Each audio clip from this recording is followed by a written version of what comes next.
Yes, ladies and gentlemen, we are finally back. Yes, I am genuinely so excited. I can't even tell you guys how excited I am to finally be back with all of my friends, just speaking about things that are on my mind.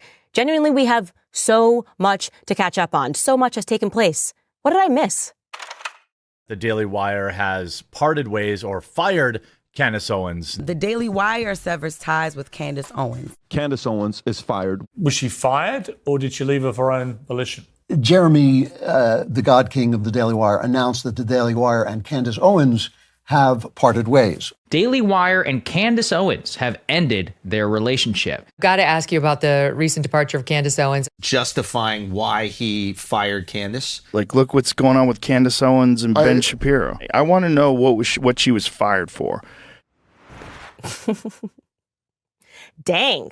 All right. Well, apparently I missed a lot. Welcome back, guys. And this time, it's just Candace.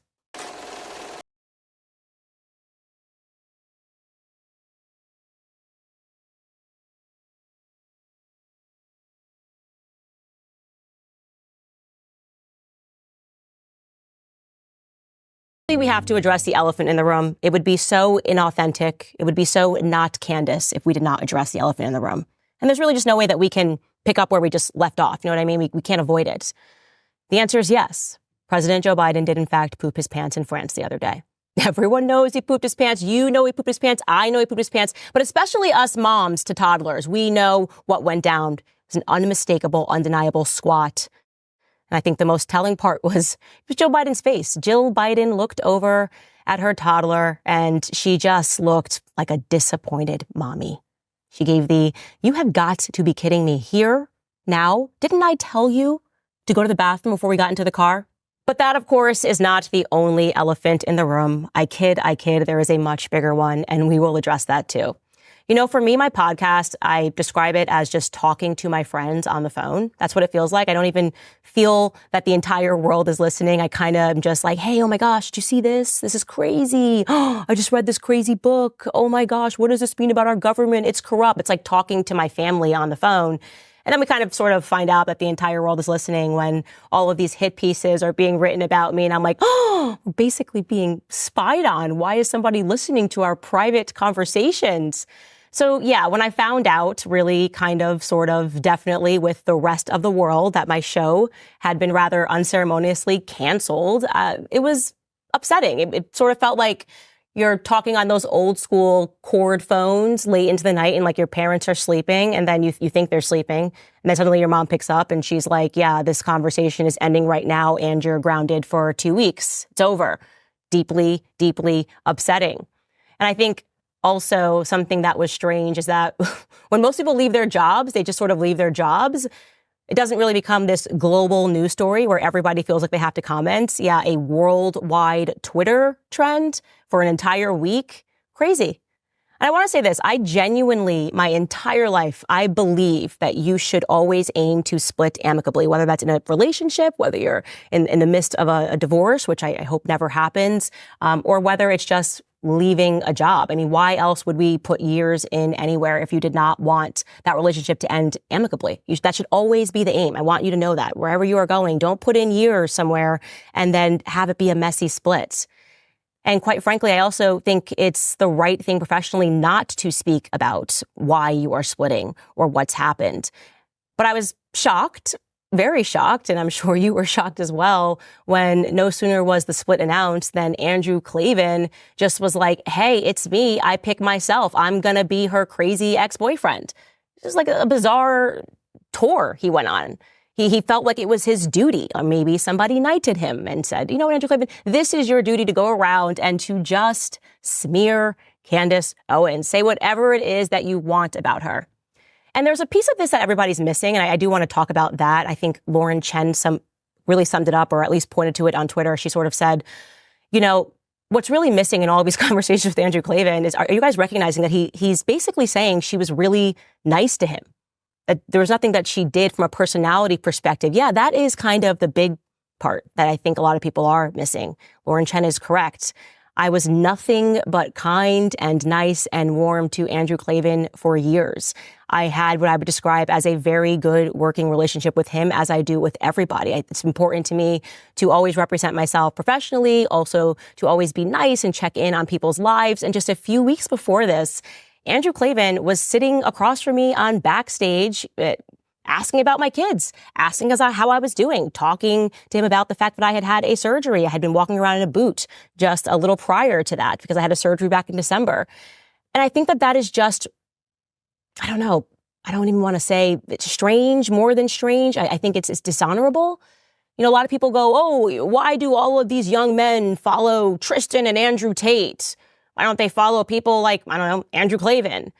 And I've really spent a lot of time trying to understand how it is. And I think this was just recently announced that someone like Andrew Tate has become the third most Googled person in the world. That was recently announced. The third most Googled man in the world is Andrew Tate, his brother. They are from the wrong side of the tracks. How do they gain a following of so many young men following them? I think that one thing I could bet my life on is that if me and Andrew Tate were enemies, he wouldn't be sitting across from me asking me how my kids are. He wouldn't. I also want to say that just in terms of how I've always behaved with my colleagues, if I ever had a disagreement with something that they said, I would never do anything other than to go to them directly. I would not be holding on to anything. In fact, this is a true story. One time, Matt Walsh tweeted something, and I thought that he just didn't have all of the facts. I'm not even going to tell you what the situation was. It wasn't that important. But I just called him, and I was like, hey, saw your tweet. I think that you should talk to this person because I think there's something that you're missing. And Matt was like, oh, well, I'm not going to change my mind on this. And I was like, I'm not asking you to change your mind. I just want to introduce another fact. And I got him on the phone with somebody else and they had a conversation. I don't even know what happened with that conversation, but that's just the way that I would expect colleagues to behave. But you would just raise something directly with the person that you are seeing on a day-to-day basis. But Andrew Klavan didn't do any of that. And what he said about me and the reason why I'm responding forcefully is because it rose to a level not just of tremendous dishonor to him as an individual, but also to blatant defamation. Andrew, he just lied. I know it was just such a weird thing for me to watch. He was lying with such gumption. And I'm going to show you guys how you really can sort of sniff out these sorts of lies in politics in general. And we're going to start by just cutting to Andrew. He, on his second appearance talking about me, because, you know, he really wanted me gone, but also can't stop talking about me, appeared on a show called Cross Politic. And he was explaining my alleged anti-Semitism. Take a listen. The Daily Wire parted ways with CandaceOwens, and part of it was things that she was saying that we felt were strongly anti-Semitic. And she was doing it in such a way that it was kind of hard to pin down, so I was trying to show where these things happen. Strongly anti-Semitic, but in a way that was difficult to catch. So what we're veering into here now, obviously, is just like Black Lives Matter, giving you a definition of racism. It's in a way that only people with expert eyes can see it. Otherwise, he would just throw up a clip and be like, wow, look at this crazy thing Candace said, how anti-Semitic. This guy's really a racist. He's just like dropping N-bombs. Like, obviously, this person is extremely racist. But when you get to this sort of like, it was done in a way, you just know that it doesn't exist. That they're just going to have to make it up. They got to Jussie Smollett it. You know what I mean? You just got to make it up. And guess what? Andrew does just that. He jumps into a Hitler hoax. By the way, let me explain to you what I mean when I say a Hitler hoax. We live in 2024, okay? If somebody ever comes to you and says, like, I don't know, I'm a black person and somebody tied a noose and left it around my neck, that's probably a hoax. It's just people are not tying nooses in 2024, and it just reeks of a hoax. For a Jewish person, Andrew is racially Jewish. If they're trying to sell to you that someone just like jumped up on stage and started being like, yes, I love Hitler, or like, you know, this person was just glorifying Hitler, you're probably being lied to. 99.9% of the time, it's a lie. And they do it because they have built up Adolf Hitler in our school books. They know that we instantly just recoil when we hear, oh my God, this person is supporting Hitler. So Andrew just jumps right into a Hitler hoax. And here is what he says, or at least what he says that I said. Take a listen. But when you start saying things like some of those books Hitler burned weren't so bad, you know, I was shocked. This is something Candace actually said.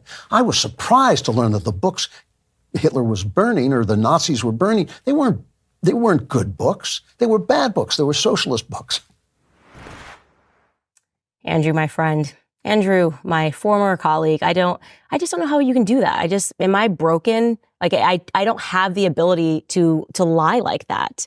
How could you believe that I got on my platform and I was just like, yeah, no, Adolf Hitler, like when he was burning books, it was great. I just thought it would be totally fine for me to do that.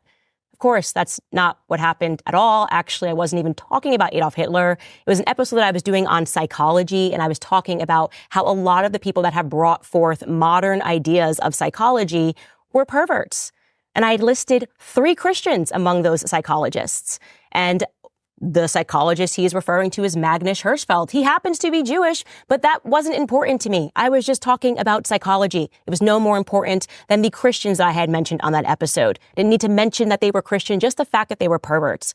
And so what he's doing here is he's actually defending a pervert, Magnus Hirschfeld, by pretending that he is Adolf Hitler and that I said, oh my gosh, it's so great that his books were burned. No, I just introduced a fact. An actual fact that lives on the Holocaust Museum website. It's a fact that Magnus Hirschfeld's Sex Institute was burned to the ground by student protesters. Literal fact from the Holocaust Museum website. And here's what I actually said thereafter. In my view, he's a pervert. Doesn't mean that his library or his institute should have been burned down. There's no excuse for burning down an institute. There it is, you guys. Does that sound like someone who's supporting the burning of books in any capacity? No. And that's why he never showed the clip, of course. Am I supposed to believe that he didn't have access to the clips and the statements that I made at the Daily Wire? That he's not subjected to the same fact-checking process that I was subjected to every day that I was at the Daily Wire? That he just couldn't find out what it was that I actually said? Of course he could. He just wanted to lie and he wanted to smear me. And I think that is awful. I think that's really awful. So what is it that I did that actually upset Andrew Klavan? That was kind of what I did. I've had such a great relationship with this guy. What did I do to deserve this? I would never do this to him or any person. What did I do that amounted to him planning an attack on me and smearing my name, absent any clips, absent any context? And he kind of gives it away in the title of his episode, because Christ really is king. And this, honestly, is just where things got a little bit disturbing for me. Andrew, for 5 entire months, had been seething, unbeknownst to me, never mentioned it to me, never when I saw him, over a tweet that I had sent last November where I shared a Bible verse.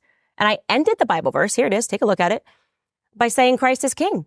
It's just a Bible verse, okay? You will note that nobody is tagged in this verse. This was not a response to any thread. It was a standalone tweet.